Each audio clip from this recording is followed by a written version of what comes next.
Alors, qu'est-ce qui manque pour que ce soit réaliste? Ben, les ombres et les reflets, évidemment. C'est une texture qui n'a pas d'ombre et de reflets. Et le but de l'exercice ici est justement de faire ces ombres et ces reflets. Alors, je vais vous faire la version simple de l'explication. Ce sera déjà pas mal. Alors, les ombres et les reflets, ils se trouvent où? Dans le montage, là, dans... Ben oui, c'est dans l'arrière-plan qui sont les ombres et les reflets.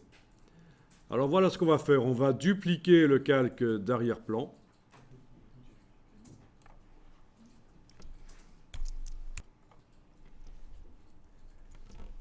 On va mettre la copie au-dessus de la texture dans l'empilement des calques.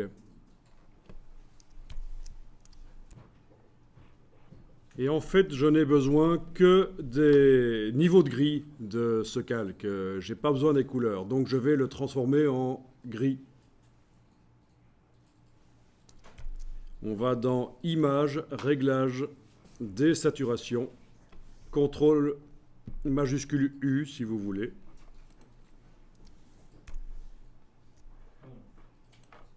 Images, Réglages, Désaturation.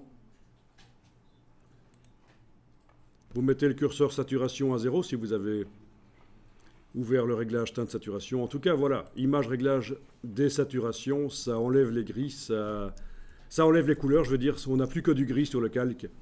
N'utilisez pas de calque de réglage. Si vous avez utilisé...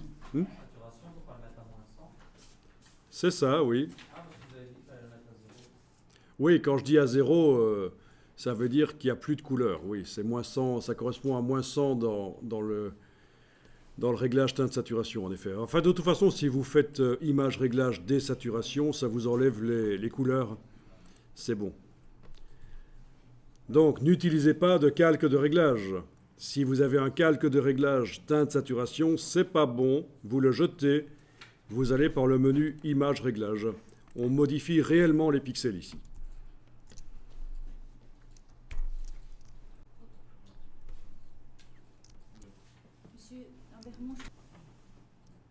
Alors, on va faire en sorte que ce calque gris ne soit visible que à l'endroit où la texture se trouve. Donc, touche Alt, vous cliquez entre les deux vignettes.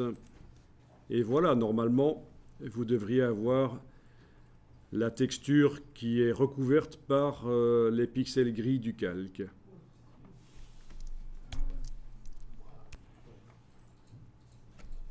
Alors, ce calque va me servir à faire les ombres, donc je vais le renommer ombre.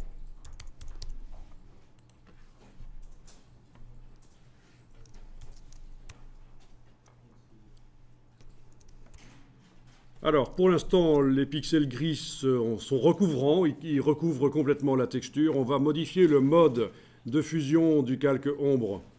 À la place de normal, vous allez le faire passer en mode produit. Produit.